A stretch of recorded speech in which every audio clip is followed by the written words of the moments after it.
Hello Libra, welcome to the Plaid Oracle. Well, Libra, you begin with this primary nourishment.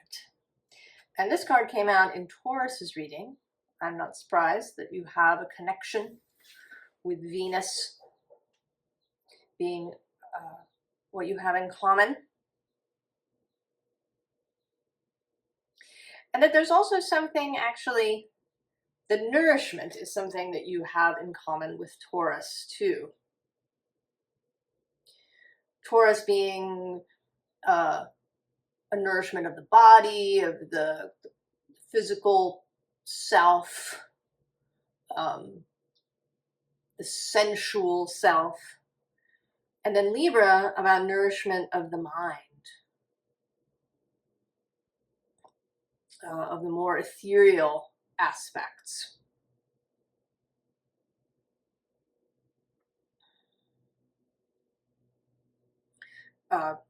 Broadly, right, Taurus, the bottom three chakras, and Libra, the top three, with the heart in the center. This primary nourishment.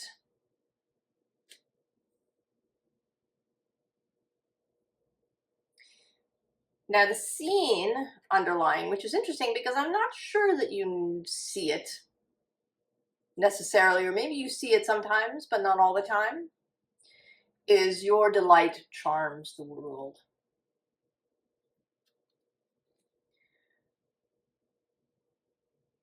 You know, I think that we know, right, in the spiritual sphere that we have this energetic body, that we put out energy. But I think we don't always know how big an influence that may be. We may not always receive, information back that shows us. You may not know, you took a walk through the park, you were feeling, you were feeling delight, you passed a bunch of people that you don't see again. And so you may not have any idea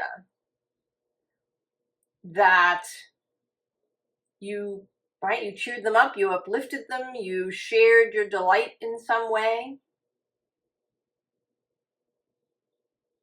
You may not always get the evidence back. I mean, sometimes you do. You can see it.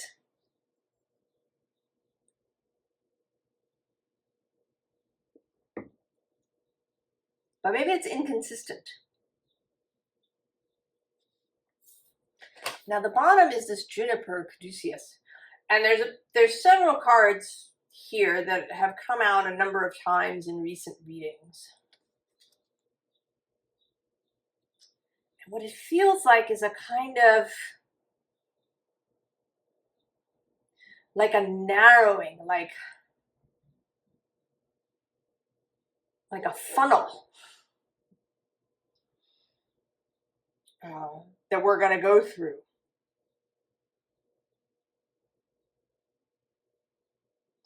And this has these two snakes. There is stuff in here about relationship. I don't know that it's specific. Of course, you may have a specific relationship that's happening, but this feels more like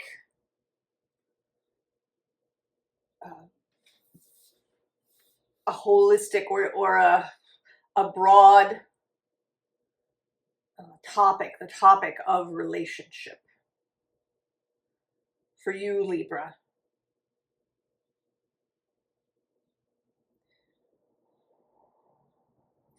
And how you are an influence, a bigger influence than you know.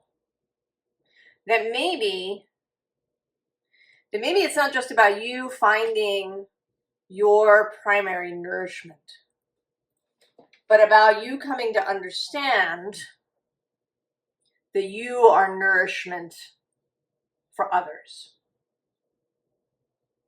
just as you are.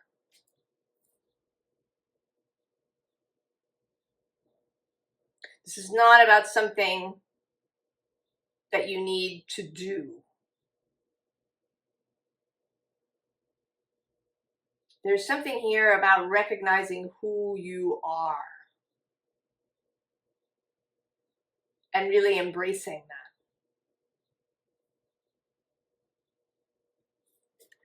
So we have these first three cards. There's this Moon card, and then Strength,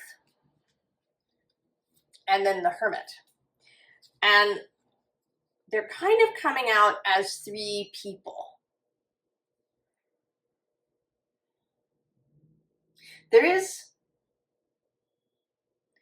something about gathering. And maybe that's part of this funnel energy. That those of us who are part of this funneling, and I don't know that it's everybody. I don't think anything is ever everybody. That there is this funneling energy that's bringing people together.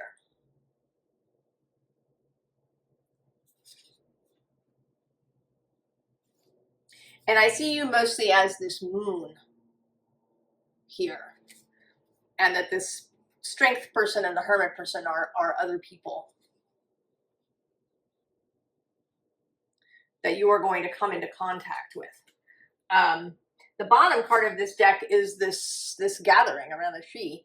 And an interesting thing is when I pull the bottom card, I always, or normally, I pull it out with my left hand and it sits on the far side. But today I pulled it out with my right, as if it would go kind of in this first slot. So I think there's something about this being both an underlying energy as well as what is coming.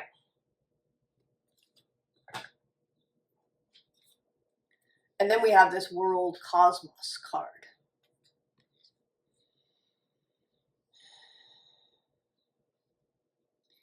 And I don't know, it's possible that the three of you live in different parts of the world. But it feels more like it's happening in different places around the world.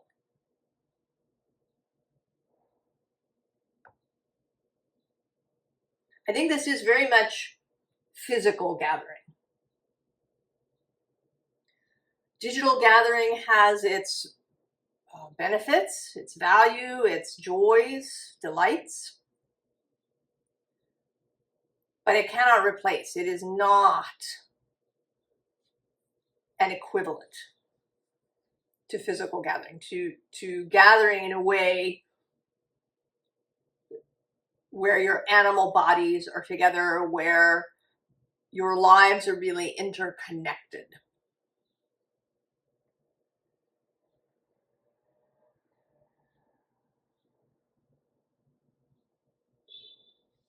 In ways that are obvious. I mean, of course, we're all interdependent on each other. Right? I'm certainly very dependent on the people who own and staff the grocery store that I go to and all of these things. But it's not a personal relationship, at least not for me.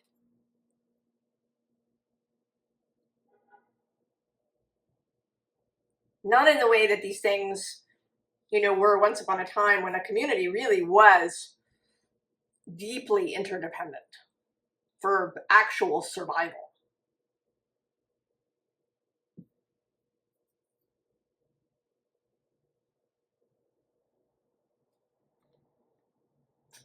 And I think we thought, we agreed with Maslow's hierarchy that food and shelter and these things come first, but I don't think that they do. I mean, in a strictly individual sense, yes, of course, you need air and water and food.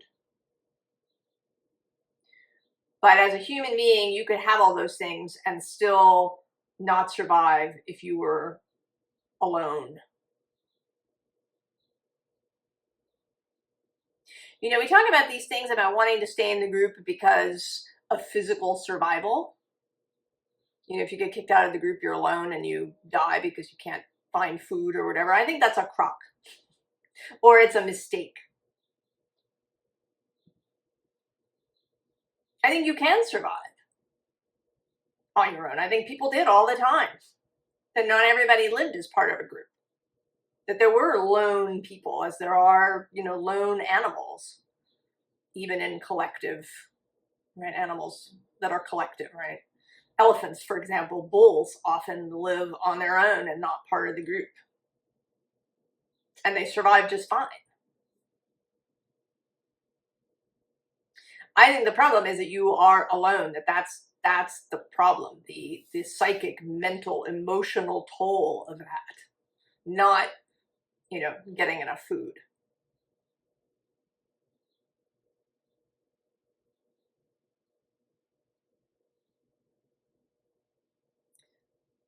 And I think that we're finally coming back to recognizing this.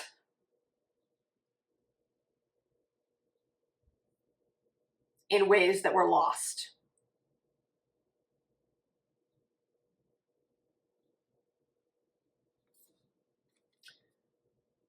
Page of Materials, Page of Pentacles, right? This connection, right? And that it's up here, right? That it's about the mind, the emotions,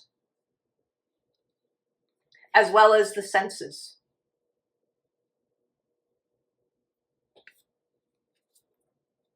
And then this Ace of Wands is looking like that funnel.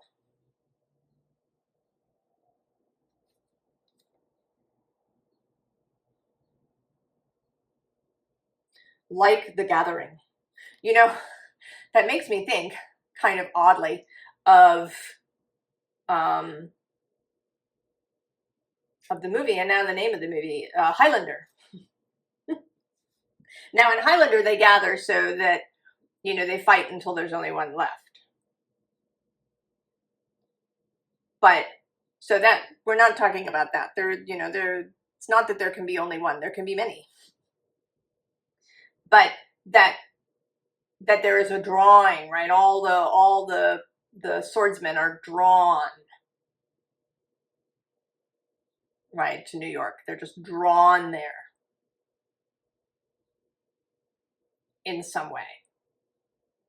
And I think that is going to start happening, and maybe it's already started happening.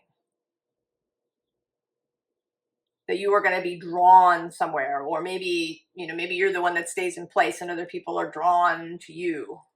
That might be the thing, because we have this Queen of Emotions. She's my favorite Queen of Cups. Right? She's here, and this person is drawn to this spot. She may not know why she's drawn. She may not be able to see this queen under the waves, but she's drawn to this spot.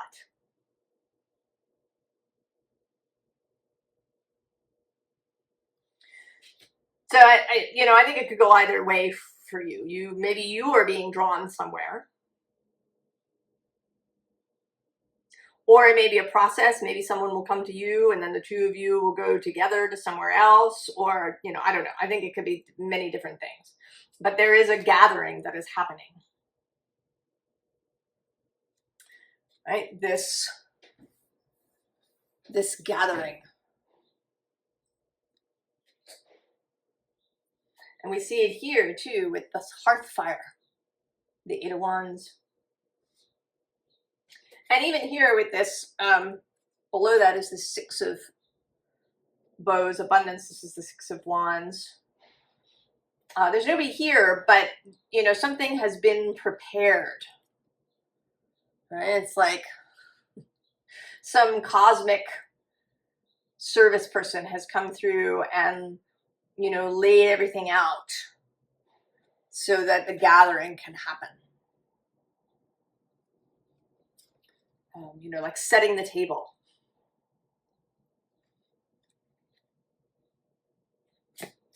And the bottom here is this Queen of Stones. And again, this sense of a call, right? Here, the bear is being called by the spring to come out of hibernation. So there is some kind of a call.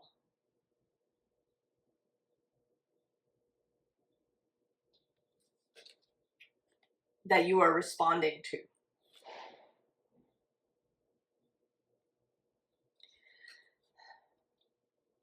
And I want to say that it's something, I mean, this feels sort of grand, or I don't know, but I want to say that it's something that has been in the works for a really long time. Like millennia. Right? There's this feeling here with this moon that this is something foretold, anticipated, that humanity went on this journey of, you know, it's almost like,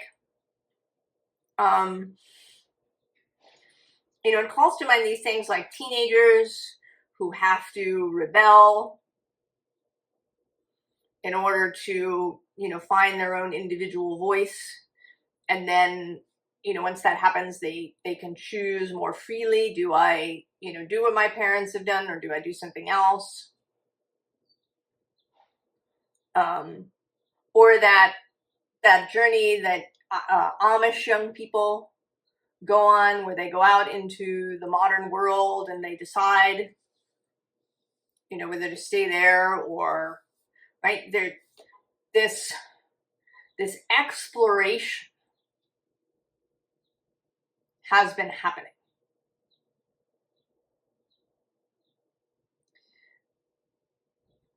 And now it feels as if there's a turn.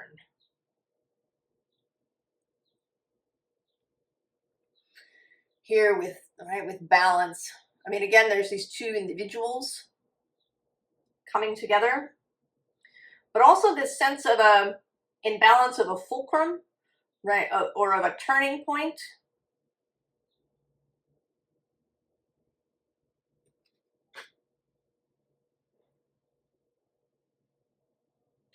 Where we explored something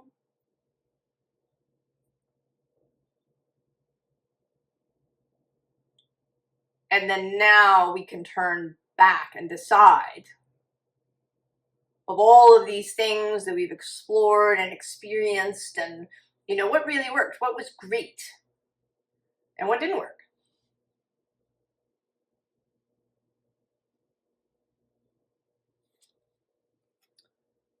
Knight of Vessels, Knight of Cups,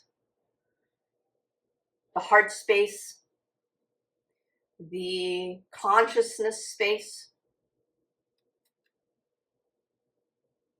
There's also something about this call. It's almost like, right, the queen has sent out the knight to go and gather people.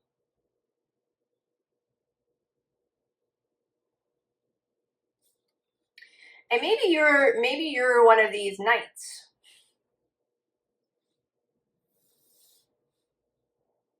I'm also thinking now, oddly, of sleeper agents. That you are a sleeper agent for the life force, for this magnificent queen of emotions, for this and that you're being activated. And you were a sleeper agent for so long that you forgot, you know, or you were sent in so deeply that you forgot that that was part of your purpose.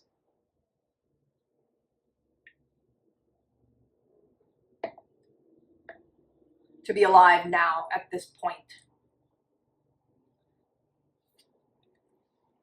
And so we have this Ace of Bows. And this feels like what you are being given. You're being given your bow and arrow. You're being activated. You're being given this. And you're also receiving some instruction on what to do and how to use this bow and arrow. This page of materials is this student energy.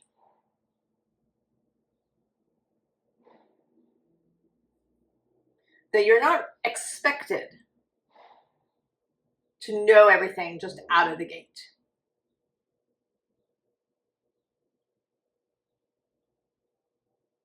That instruction is coming. I mean, it may already be happening.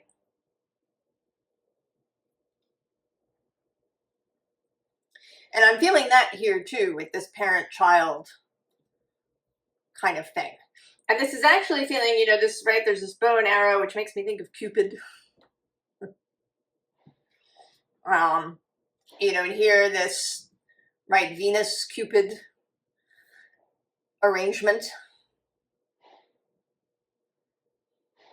That Venus, your guiding planet, this queen of emotions, this kind of moon entity, this heart-based nourishment energy, the life force is activating you, sending you out. Below that, we do have preparation. And then on the underside, action.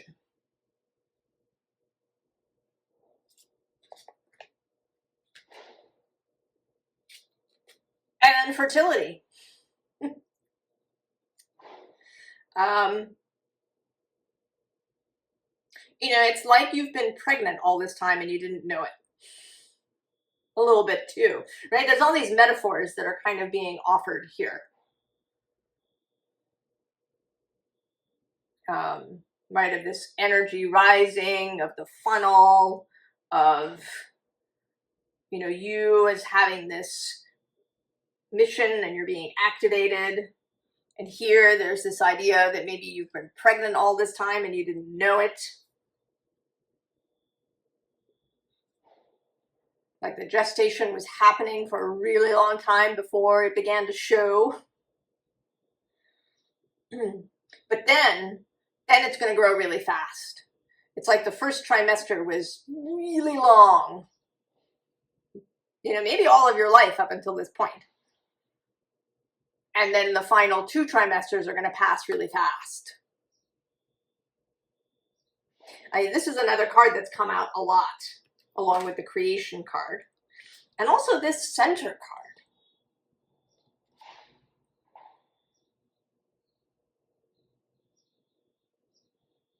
I do feel like you will be one of the gathering points.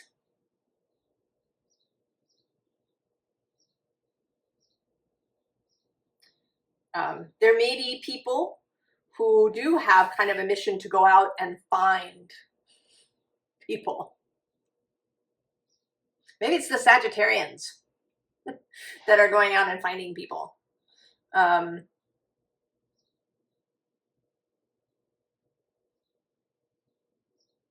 But you are one of the gathering spaces. Right? Like the sun, which is the center of the right, of the solar system. Although it too, right, in a grand cosmic sense, right, the solar system is, you know, orbiting something within the galaxy, and the galaxy is orbiting something, and right, it's all interconnected, and you know.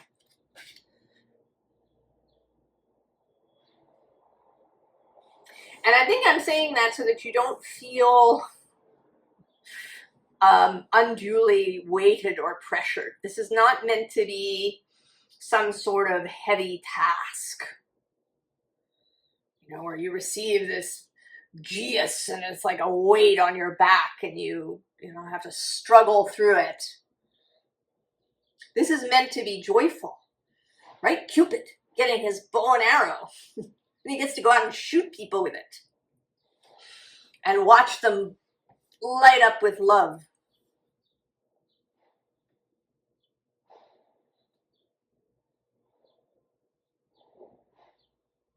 Right? That this pregnancy will be easy. You know, and the birth will be smooth and quick once it begins. This is meant to be a joyful time, right? To be full of passion and grace. That there is an element of grace, that it's not about, it's not about deserving or what you've done, or, that there's a checklist and you made these mistakes and you have to, do this to make up for it, or, other people have made these mistakes and they have to do this to make up for it. All of that, just grace. There's even something about, I feel like there's grace from logic.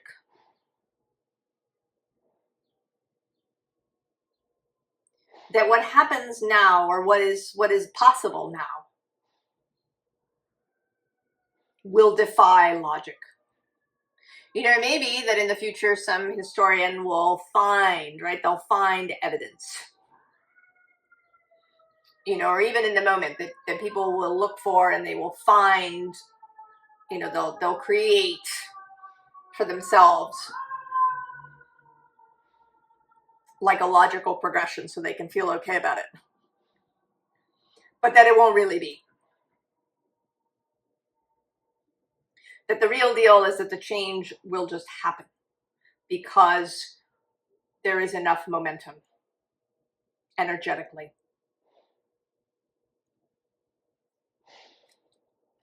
So the Ace of Wands repeating here, you really grasping this wand fully. And below that is this Six of Cups.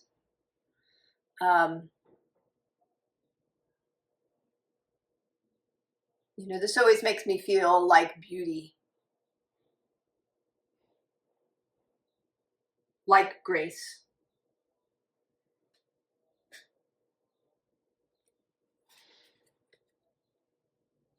Now the bottom, interestingly, is this Two of Swords. And it's actually feeling like peace, like a decision made, like an ease of decision.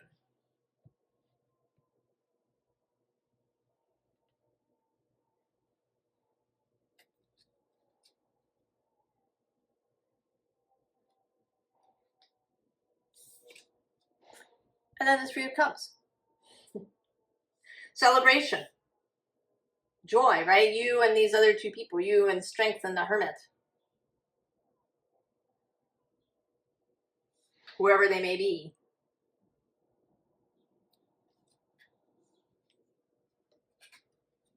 The Fool. That energy of beginning. I mean, up here we had both the Ten of Pentacles and the World. Right? The turning point. It's not really, I want to say that it's, I mean, it is a completion. Like, we tried this, we went all this distance. But I feel what's crucial is kind of that it's more like a turning point.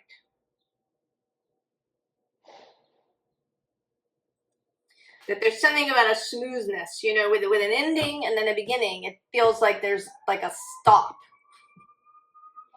And this feels more like just that things just turn.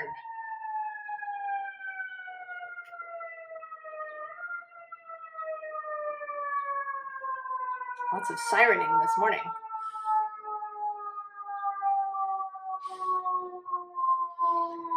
Right here.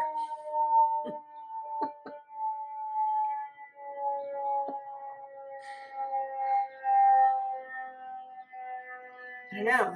It does seem, right, like it's winding down to something.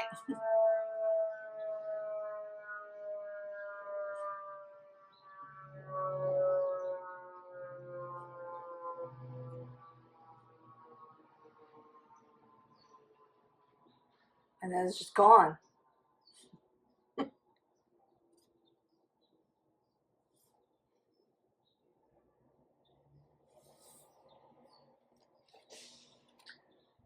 Two of Pentacles. And this feels intertwined with this Hanged one. There is a level of flexibility. This is also calling forth this turning point idea, right? That we just turn. We just shift. That we don't, it's like we don't concern ourselves with whether something has ended or is complete. That's like, it's not the concern.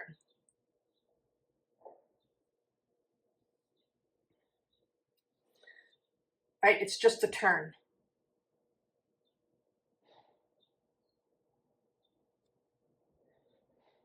Formal advice. Well, here on the top, we have several sort of difficult cards. We have the Five of Swords, which is right here particularly is kind of a going into battle energy, right? Like she might be, you know, on her way to meet the vampires. And then there's Four of Cups, which is, could feel like a kind of endless longing. And the Nine of Swords, curled up in a ball. And the Three of Swords, with this gaping wound. But then we have this Page of Wands. And this Ace of Cups. Oh, and I'm now seeing the Ace of Wands repeating. And actually, I'm going to go one more with the Emperor. And interestingly, below the Emperor is this Devil card. And I want to say it, right? Like he's turning away. He's just turning away. He's not going back to try and kill the devil or defeat it or eliminate it. He's just turning away. He's embracing the wand and the Ace of Cups. Right, this Eight of Wands on the bottom too, just turning away. This energy of turning away.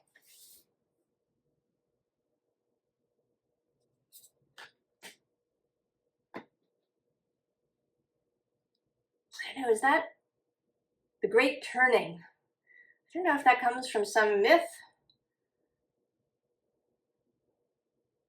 If there's an idea that humanity is going to reach a great turning point.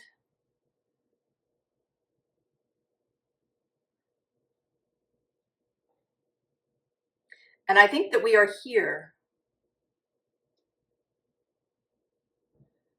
You know, I don't know, you know, again, it feels sort of grand to say it, but it has, right? It's, if there was to be a turning point, it would happen at some point. Why not now?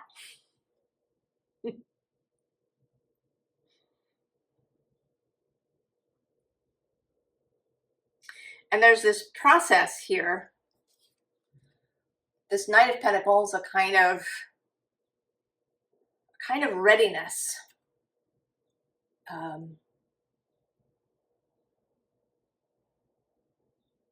want to say that she has turned to face the light.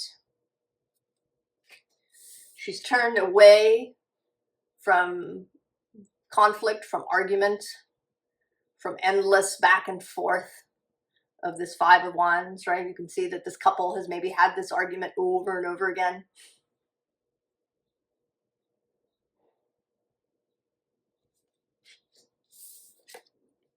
And there's death, the great transformation. And I often see this particular death card as a dare. And you know, in this Muse deck, the bottom of the deck has this Queen of Materials, Queen of Pentacles. And she also often looks to me like a dare. Who's next to her? I didn't look. Oh, look, it's the Knight of Inspiration, the Knight of Wands. And there's the Muse of Materials, sits in the King spot. Anybody else? Oh yeah, the Ten of Cups. The Five of Inspiration, right? Trying something new. The Three of Cups. I think I'm going to go one more. Oh yeah, see, leaving it behind. The Five of Materials. And the Eight of Wands, Eight of Inspiration. I'm going to stop.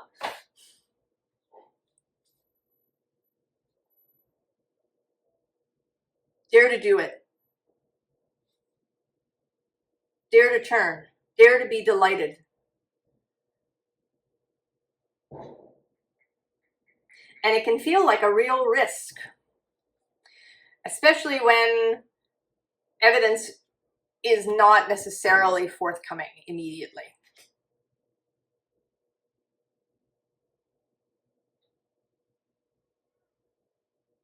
I don't know about you, I do, that's a sticking point for me. I don't know, maybe it's my stellium in Taurus, including Saturn. I like to have, you know, some physical evidence. South Node in Virgo. But it isn't always forthcoming immediately. Sometimes it takes time for something to unfold. And you may not be able to see the process happening. And to be able to go ahead anyway. I think that does take courage, right? That's this strength here. And the Hermit too, the willingness to be alone, to stand alone in what you believe to be true, right? The King of Pentacles is here at the end. This knowledge, this certainty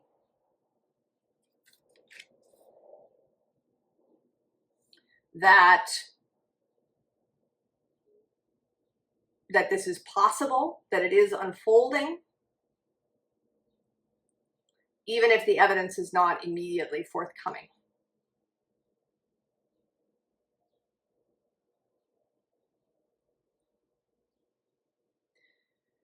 I hope that you're excited about this, Libra. I hope that it feels good, that the call feels right.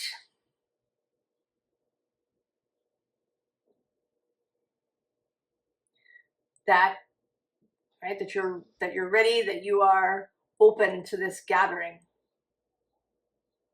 to this turning.